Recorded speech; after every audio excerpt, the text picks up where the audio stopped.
Quero agradecer o convite para estar aqui nessa mesa tão qualificada, discutindo. Eu vou discutir as questões sobre as quais eu acho que eu posso dar uma contribuição, em relação às quais eu acho que eu posso dar uma contribuição.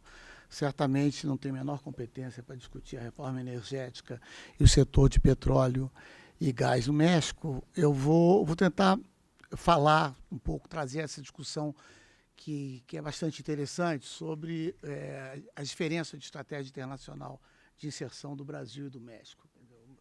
Se há dois países assim radicalmente diferentes, divergentes, no que se refere à estratégia de inserção internacional. Tá bom. Falar mais. Tá certo.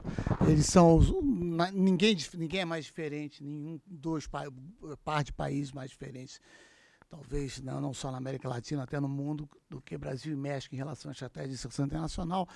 O México optou, a partir do momento que o México entrou, momento tardio que o México entrou no GATT, e foi em 86, o Brasil já era membro do GATT desde a fundação. A partir desse momento, o México adotou uma estratégia de assinar acordos comerciais, começando logo por aquele que importava para o México, né, que ainda é com quem o México tem o grosso dos seus fluxos de comércio e investimento, que é o NAFTA, no início da década de 90, e seguiu uma trajetória de negociação de acordos com a União Europeia, com países asiáticos, e complementou, e isso é interessante, ainda complementou essas reformas, esses acordos comerciais, por reformas unilaterais também da sua tarifa. Em 2009, o México fez uma última reforma unilateral das suas tarifas, reduzindo tarifas ainda, de acordo com uma avaliação do governo nacional naquela época, naquele momento, 2009, logo depois da crise econômica. O Brasil seguiu uma trajetória completamente diferente, quer dizer, manteve essencialmente a sua estratégia de inserção internacional herdada da substituição de importações, um grande grupo de setores, de pontos de vista, da academia, do governo, dos políticos.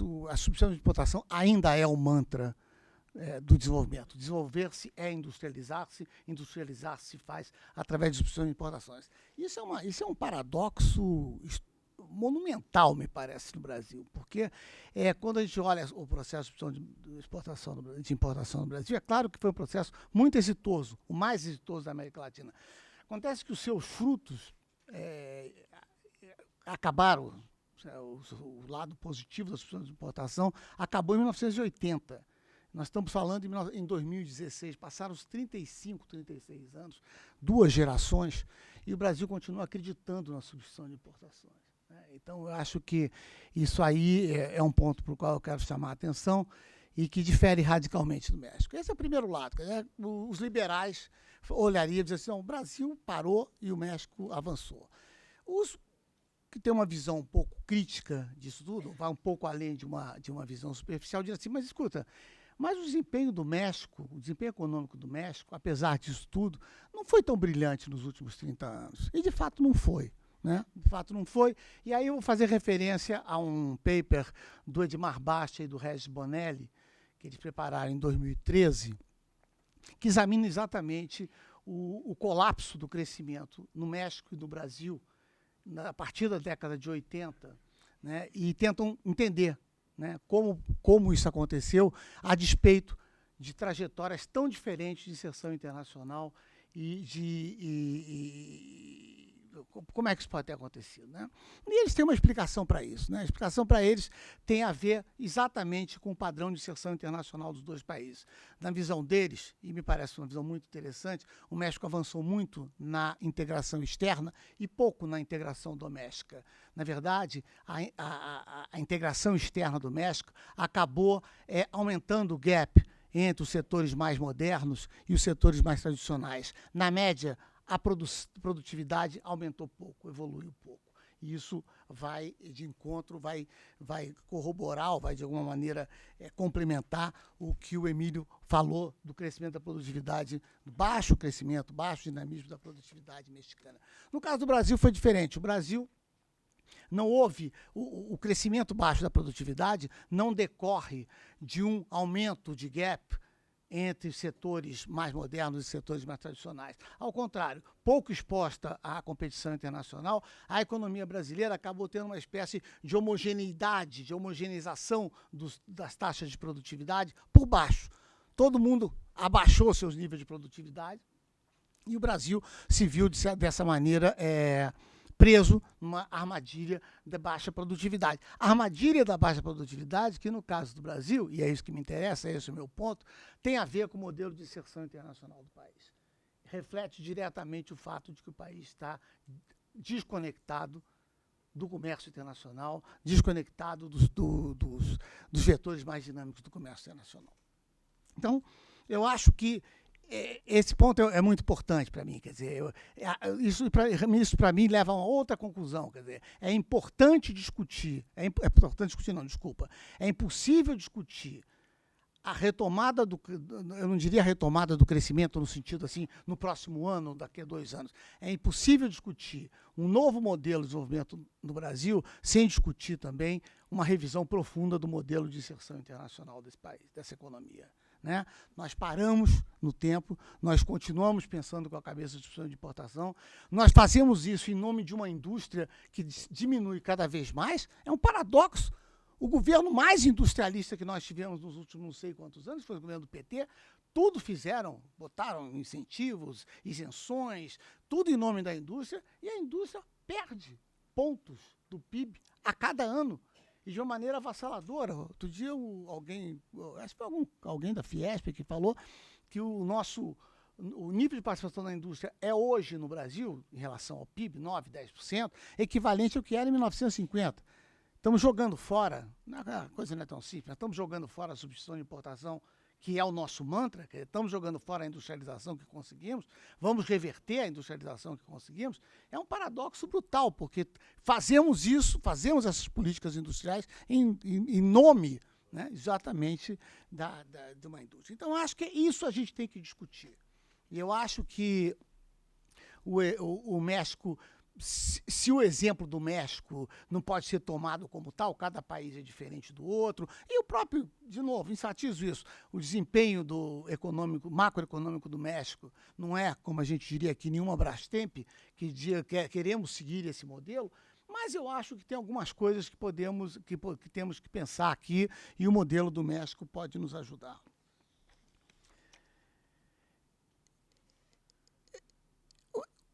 Um elemento importante, é um elemento menor assim da discussão, mas eu acho que é importante colocar isso no Brasil, porque é uma lição interessante do México. O México começou a negociar acordos comerciais botando a barra no nível mais alto, com os Estados Unidos e com o Canadá. Né? Aqui no Brasil, muita gente fala, não, mas acordo comercial vai acabar com todo o espaço para fazer política, não vamos poder fazer mais política industrial. Tal. Eu acho que quem olha mais de perto, e eu andei olhando de perto os acordos, os compromissos assumidos pelo México, em acordos comerciais, no NAFTA, até no TPP, que é uma incógnita hoje em dia, mas enfim, o acordo foi assinado, os compromissos dos diversos países estão lá consignados no texto do acordo e nos seus anexos. É muito claro a capacidade que o México teve, e todos os países têm, de dosar a liberalização, né, que é inevitável num acordo comercial abrangente, dosar essa liberalização com elementos de cautela, de prudência, com respeito a certas sensibilidades. É muito claro, todo acordo mexicano tem lá no capítulo de serviços e investimentos uma série de reservas aos compromissos do acordo que preservam certos interesses no setor de energia, muito claro, petróleo, eletricidade, estão lá preservados. Nos setores de transporte também tem algumas coisas que são preservadas e isso é recorrente nos acordos comerciais do México. Isso aparece como um padrão. Todos os países, aliás, têm isso, tem um padrão de compromissos e de reservas que reflete a sua economia política doméstica na área comercial, na área de investimento. Então, nesses acordos não há nenhum Big Bang aberturista que, pum, de um dia para o outro, tem prazos de desgravação que implicam que os países têm X anos para desgravar. Então, acho que isso é uma coisa a se observar com mais cuidado quando se diz que os acordos comerciais podem ter um efeito deletério. Acho que nós perdemos oportunidades aí. Digo com muita franqueza, perdemos a oportunidade da ALCA, foi uma oportunidade perdida, muito claro, por maluquice ideológica, por visão ideológica, bom, não importa. Perdemos a oportunidade da ALCA, e era uma senhora oportunidade. Eu sempre digo isso, quando for falar disso aqui, eu vou fazer uma referência a isso muito rápida. Na conferência ministerial da ALCA em Miami, em dezembro de 2013, diante das resistências brasileiras, já era o governo Lula, diante das resistências brasileiras, 2003, desculpa, obrigado. Diante da resistência brasileira, o Robert Zoellick, que era o USTR na época, propôs e acertou com o Celso Amorim um modelo de acordo em que de dois andares. Os países que quisessem ficariam no primeiro andar, e os países que quisessem era o Brasil. Ficaria no primeiro andar, evitando compromissos com disciplinas muito rígidas, coisas que eram vistas com muita dificuldade no Brasil. Um acordo seria basicamente acesso a mercado. E os países que o quisessem, e seriam, obviamente, os países hoje da Aliança do Pacífico, o México, o Chile, esses países que já tinham se aberto em acordos com os Estados Unidos, esses aí aceitariam passar para um segundo andar de compromisso muito mais profundo. E esse acordo, por incrível que pareça, foi feito entre os dois negociadores, Celso Amorim e Zoellick, que foi anunciado em Miami na cúpula empresarial que acompanhava a cúpula ministerial. E, evidentemente, depois o Brasil deu para trás e disse que começou a colocar uma série de dificuldades e deixou para lá. Mas eu digo isso para dizer, perdemos uma oportunidade com a União Europeia de fechar um acordo em torno de 2004, 2005, né? Agora está muito mais difícil, né? E isso me remete ao meu último comentário. Tá? Meu primeiro ponto, então, é esse. Eu acho que está na hora da gente discutir a sério liberalização comercial no Brasil, né? Meu segundo ponto é o seguinte: que tipo de liberalização comercial? Na posse do novo ministro das Relações Exteriores, José Serra, que é um membro eminente do PSDB, ele fez uma defesa dos acordos comerciais e disse que liberalização comercial unilateral nem pensar. Isso a gente não faz, a gente só faz acordo comercial.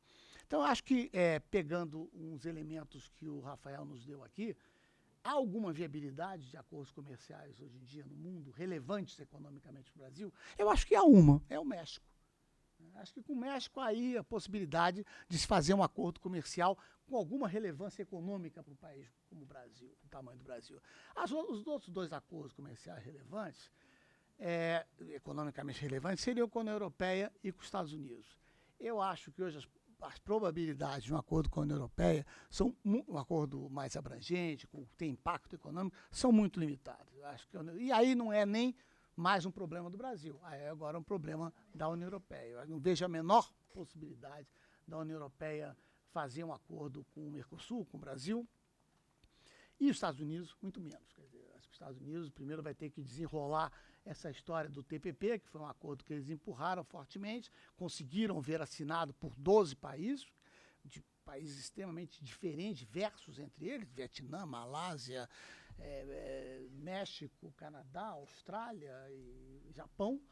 E agora, então, os dois candidatos à presidência são críticos em relação à ratificação do acordo. Concordo com o Rafael, vai ficar no refrigerador por um tempo, não excluo a possibilidade que seja aprovado sob o mandato, sob o governo da Hillary Clinton, mas é uma coisa que a Hillary Clinton tem que tomar cuidado também, porque a fama que ela tem não vai permitir a ela politicamente, no dia seguinte ou um ano depois, dizer, agora então vamos lá de TPP, porque aquilo que eu falei foi coisa de campanha. Não vai poder fazer isso.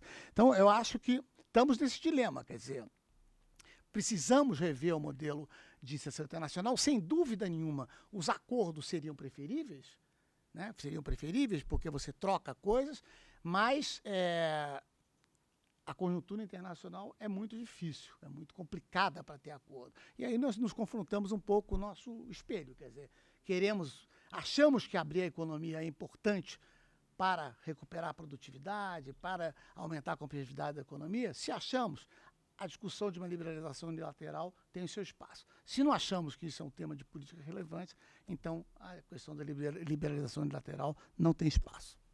Obrigado. Obrigadíssimo. Deixa eu falar.